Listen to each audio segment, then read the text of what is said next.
तो पिछले एपिसोड में हमने देखा था कि कैसे क्लेन और एलिसिया पर कुछ डाकुओं ने हमला कर दिया था और वो अभी पकड़कर कहीं इन्हें गाड़ी में बिठा कर ले जा रहे होते हैं, जहां क्लेन के बगल में कई अन्य कैदी बैठे होते हैं। यहाँ पर क्लेन बिल्कुल शांति से मुस्कुराते हुए बच्चे लूना को पकड़े हुए था, जिससे एलिसिया और भी ज्यादा अधिक चिंतित हो जाती है क्योंकि उसे समझ नहीं आता कि चल क्या रहा है। वो देखती है कि लूना सो रहा है और क्लेन से पूछती है कि उसने उसे कैसे शांत किया, क्योंकि अभी कुछ देर पहले तो वो बहुत रो रहा होता है। क्लेन कहता है कि लूना कुछ समय पहले तक रो रहा था, लेकिन अब सब कुछ ठीक है क्योंकि ये ट्रैवल काफी शांतिपूर्वक है। एलिसिया बाकी कैदियों के बीच से होकर क्लेन के करीब आती है और उससे फुसफुसाकर पूछती है कि वो जो अब तक का सबसे शक्तिशाली डीमन किंग रहा है, वो अपनी मर्जी से कैसे पकड़ा गया। एलिसिया को लगता है कि अपनी शक्ल बदलने से क्लेन की शक्ति भी कम हो गई है और यही वजह है कि उसे एक ही बार में बेहोश कर दिया गया था। क्लेन कहता है कि उसका अनुमान बिल्कुल सही है, लेकिन पूरी तरह से सही नहीं है। वो समझाता है कि जैसे उसने अपनी शक्ल बदली,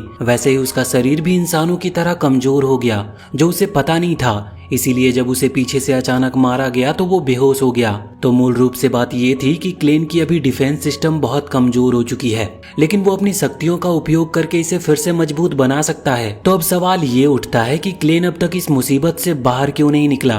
क्लेन का कहना होता है कि अब जब वो एक इंसान की तरह भेष बदल चुका है, तो वो अपनी असली शक्तियों को तब तक छिपाए रखेगा जब तक लूना अगला राजा ना बन जाए। इसीलिए वो चाहता है कि जो कुछ भी हो रहा है उसे वैसा ही होने दे। और इसके अलावा क्लेन इंसानों की दुनिया के बारे में और भी ज्यादा जानना चाहता है, खास करके कि इन गरीब लोगों को क्यों किडनैप किया गया है, और इसी वजह से उसने अभी तक भागने की कोशिश तक नहीं की। जब एलिसिया को समझ आता है कि क्लेन को कुछ भी नहीं पता, तो वो उसे समझाती है कि वो और यहाँ पर बाकी सभी लोग डाकुओं द्वारा पकड़े गए हैं, जो शायद उन्हें गुलाम बनाकर व्यापारियों को बेचने की प्लान बना रहे हैं। एलिसिया क्लेन से अनुरोध करती है कि वो इंसानों की तुलना डाकुओं के आधार पर ना करे, क्योंकि डाकू उनमें सबसे घटिया होते हैं। थोड़ी ही देर बाद गाड़ी डाकुओं के अड्डे पर पहुंचती है और कैदियों को दो समूह में बांट दिया जाता है, एक पुरुषों के लिए और दूसरा महिलाओं और बच्चों के लिए। तभी एक कैदी भागने की कोशिश करता और डाकू अधिकारी डार्न मुस्कुराता है, क्योंकि उसे पता है कि ये बेवकूफ खुद की मौत को बुला रहा है। और वास्तव में कुछ ही सेकंड बाद एक और डाकू उस भागते हुए कैदी पर चाकू फेंकता है, जो उसकी पीठ में धंस जाती है और उसकी वहीं पर मौत हो जाती है।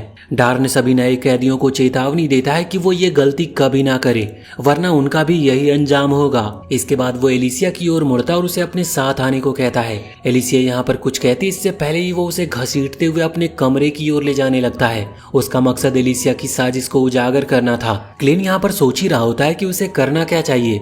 तभी एक औरत जिसका नाम कर्म होता है, वो शायद इस मानव तस्करी गिरोह में महिलाओं और बच्चों की जिम्मेदारी संभालती है। वो उसे वहाँ पर खड़ा देख लेती है। क्लेन की गोद में नवजात बच्चा देखकर वो अपनी नौकरानी नू को बुलाती है ताकि वो लूना की देखभाल करे। नू का काम पकड़े गए बच्चों को दूध पिलाने का था। डाकुओं का अड्डा एक खदान में होता है और उस गड्ढे के नीचे एक तालाब था, जिसके तल में एक पौराणिक लाल तलवार पड़ी होती है, लेकिन उस तलवार की रक्षा कोई भयंकर प्राणी कर रहा है। खैर, आगे हम देखते हैं कि डार्न ने एलिसिया को ब्रोको के पास लाया होता है। ब्रोको क्रोज नामक डाकुओं के गिरोह का कार्यकारी नेता था। उनके असली बॉस जाजक के अनुपस्थिति में ब्रोको ने शायद ये पद हथिया लिया था, लेकिन कोई विरोध नहीं करता उसका, क्योंकि उसके पास एक पालतू राक्षसी जानवर है जिसका नाम बेटी होता है, जो किसी को भी चीर सकती है। एलिसिया इस जानवर को एक पश्चिमी दानव के रूप में पहचानती है और हैरान हो जाती है कि ब्रोको ने इसे वश में कैसे कर लिया। ब्रोको बेटी से बात करता और बेटी कहती है कि वो किसी पुरुष इंसान के साथ खेलना चाहती है। तो ब्रोको उससे कहता है कि एलिसिया के साथ आए दो डाकुओं में से किसी एक को वो चुन ले, लेकिन उससे पहले वो एलिसिया को बताता है कि उसने उसे क्यों बुलाया है। डाकुओं के पास वो सभी जादुई क्रिस्टल है जो एलिसिया ने क्लेन के अड्डे से एकत्रित किए थे। ब्रोको जानता है कि ये क्रिस्टल माउंट मून से है, जो क्लेविटेस का गढ़ है। प्रमाणों और इस तथ्य से कि एलिसिया बेटी को देखकर भी नहीं डरी, वो ये निष्कर्ष निकालता है कि वो हेडेन से भेजे गए 13 नायकों में से एक हैं, जिनका मिशन था क्लेविटेस को मारना। ब्रोको मानता है कि एलिसिया क्रिस्टल से भरा बैग लेकर हेडेन लौट रही थी। फिर वो एक बुरी खबर सुनाता है। राजधानी को क्लेविटेस ने पहले ही तबाह कर दिया है, लेकिन वो कहता है कि ये खबर क्रोजो गिरोह के लिए बुरी नहीं बल्कि फायदे का है। वो एक नकली माना हेडलार्ड तलवार दिखाता है, जो केवल हाइडेन के राज परिवार द्वारा बनाई जाती थी। अब जब पूरा राज परिवार समाप्त हो चुका है, तो इन तलवारों की कीमतें आसमान छू जाएंगी। लेकिन ब्रोको को और भी ज्यादा चाहिए था, क्योंकि वो असली प्योर हेडलार्ड तलवारें चाहता था, जो कि राजाओं द्वारा हीरोज को दी जाती थी। ब्रोको को पूरा यकीन है कि बाकी सारे हीरोज अब मर चुके हैं और एलिसिया अपने साथियों को छोड़कर भाग निकली है। वो उससे पूछता है कि उसकी और बाकी 12 हीरोज की तलवारें कहाँ पर हैं। जब एलिसिया जवाब देने से इनकार कर देती है तो ब्रो को डार्न और सैच को आदेश देता है कि वो एलिसिया को क्लेविटेस के अड्डे पर ले जाए ताकि वो खजाना ढूंढ सके।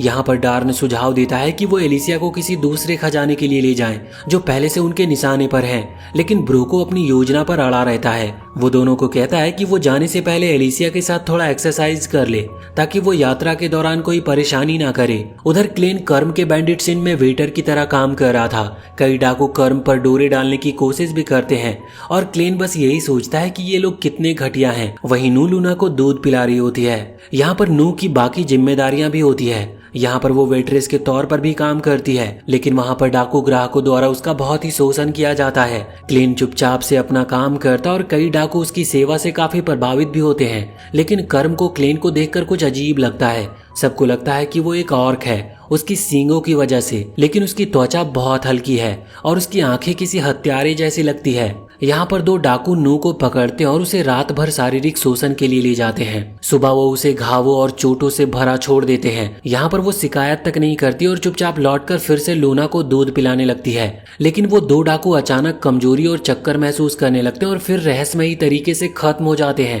क्योंकि क्लेन ने उन लोगों को सबक सिखाया था। यहाँ नू फिर से लूना को दूध पिलाने आती है और उसे क्लेन की गोद में पाती है। उसे नहीं पता होता है कि क्लेन ने उन दो आदमियों के साथ क्या किया। उसका ध्यान सिर्फ बच्चे को दूध पिलाने में होता है। वो लूना को उठाकर एक झोपड़ी में ले जाती है। क्लेन उसके पास ही बैठता और उससे उसके बारे में पूछता है। वो उससे पूछता है कि क्या वो भी क्रोज गिरोह की सदस्य है और वो लोग करते क्या हैं। वो जवाब देने में झिझकती है, लेकिन क्लेन उससे कहता है कि वो बस बोले, वो सिर्फ जानना चाहता है। तो नू बताती है कि वो हमेशा से वहीं पर बड़ी हुई है। उसका एकमात्र पहचान यही है कि वो क्रोज की मेंबर है। उसने कभी अपने पिता को नहीं देखा, सिर्फ अपनी माँ को देखा। वो भी कभी चेहरा नहीं देख पाई, उसका सिर्फ पीठ ही देख पाई है। वो जानती थी कि उसकी माँ गुलाम थी क्योंकि उसने छिपकर देखा था कि कैसे लोग उसकी माँ के साथ जबरदस्ती करते थे। जब वो 12 साल की थी तो उसकी माँ अचानक से कहीं गायब हो गई। वो नहीं जानती कि उसकी माँ मरी या भाग गई। उस शाम जब वो खाना खा रही होती है तो कुछ पुरुष आए और उसे मारा। इसके बाद के कुछ साल उसके लिए नरक थे। उसे एहसास हुआ कि अब तक उसकी माँ ही उसे बचाती आई थी। एक दिन उसकी मुलाकात सिस्टर कर्म से हुई और वहाँ पर कर्म ने उसे समझाया कि अगर वो पुरुषों को संतुष्ट करती है तो वो उसे पीटना भूल जाएंगे। उसने कर्म की बात मानी और सीखा कि कैसे पुरुषों को संतुष्ट किया जाता है। हालांकि वो कर्म जैसी तो नहीं बन सकी, पर अब उसकी जिंदगी थोड़ी बेहतर थी। कम से कम अब उसके पास काम था और वो बच्चों को दूध पिला सकती थी। क्लेन पूछता है कि जब उसका खुद का बच्चा नहीं है तो उसके पास दूध कैसे है। वो बताती है कि वो प्रेग्नेंट थी, लेकिन उसका बच्चा मरा हुआ पैदा हुआ। जब उसने अपने बच्चे की हरकतें महसूस की थी उसे जीने की वजह मिल गई थी, लेकिन जब उसका बच्चा मरा पैदा हुआ तो उसे लगा अब वो भी मर जाएगी। वो मौत को स्वीकार कर चुकी थी, लेकिन अचानक उसे गर्माहट महसूस हुई और उसने देखा कि एक 6 महीने का बच्चा उसका दूध पी रहा है। उसे देखकर उसे फिर से जीने की वजह मिल गई और तभी से वो बच्चों को दूध पिलाती रही है और अब उसे इस बात की संतुष्टि मिलती है कि वो बच्चे उसकी वजह से जिंदा हैं। क्लेन उससे पूछता है कि क्या वो उसके साथ लूना की वेट नर्स के रूप में चलेगी।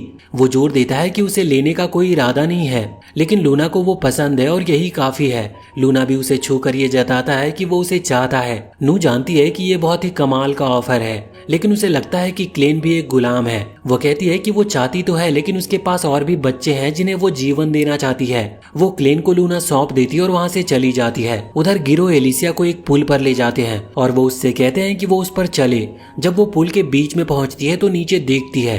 उन्हें लगता है कि वो कूदना चाहती है और कहते हैं कि वो नहीं बचेगी यहाँ से गिरकर। वो उस नदी में देखती है और क्रिस्टल को पहचानती है। वो बताते हैं कि ये वही जगह है जहाँ पर हीरो कार्ड की मौत हुई थी।